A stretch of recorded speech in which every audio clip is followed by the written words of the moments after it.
ওই লুকে কথাই বলে, ওই বুদ্ধি আছে যার, আরে শ্বশুর বাড়ি না গেলেও হবে তার। আর বুদ্ধি থাকতে কেন শ্বশুর বাড়ি থাকবো? হ্যাঁ, ওই শ্বশুর বাড়ি যাও রে, ভালা ভালা খাও রে, ওই 2-1 দিনের বেশি থাকলে জুতার বাড়ি খাও রে। আরে এমন জায়গায় বসমু না লুকে বলে উঠ, আরে এমন কথা বলবো না আরে লুকে বলে ঝুট। ওই রাজার বেড়া হরিণ মেরে আরে না করে আও, আর ওই কুতালের বেড়া চিকা মেরে আরে মাটিতে ফালাই না পাও। কি হবো আর কয়ে ওই দিন গেল বয়ে, আরে দামরা গরু নষ্ট করলাম ওই বন গরুর সাথে হাল বয়ে। আমি আর হেলেন বসে আছি নীরবে নিভৃতে। দিস ইজ হেলেন, ভালোবাসার হেলেন। হেলেন আমাকে অনেক সাপোর্ট করে, অনেক আমাকে জাগিয়ে তোলার জন্য অনেক চেষ্টা করে। আমি চাই যে হেলেন আমার চেয়ে অনেক বড় মাপের মানুষ হোক, এই মাদারগঞ্জে সে আইকন বা আইডল হয়ে দাঁড়াক।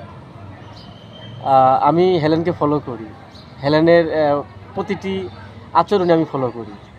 হেলেন বলে উনি অনেক কিছু জানে, আমাকে বড় করে। না না না, আমার হেলেন অনেক বড় মাপের না, মানুষ। আমি তো তবে একটা কথা বলি যে সংসারে সুখ দুঃখ থাকে, হাসি কান্না থাকে, মান অভিমান থাকে, কাইজা হাঙ্গাম থাকে।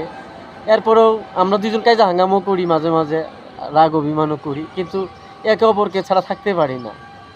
মানে যখন কাজে করতেছি তখনই আমরা মিল হইতেছি, তখনই একে অপরকে পাওয়ার জন্য মরিয়া হয়ে উঠতেছি। আমার অভিমান ভালো লাগে, কিন্তু সারাক্ষণ অভিমান করতে ভালো লাগে না।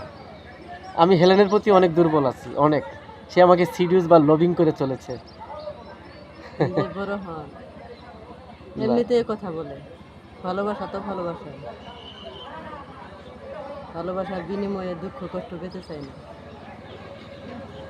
আমরা যেন একে অপরকে ভালোবেসে আজন্ম থাকতে পারি।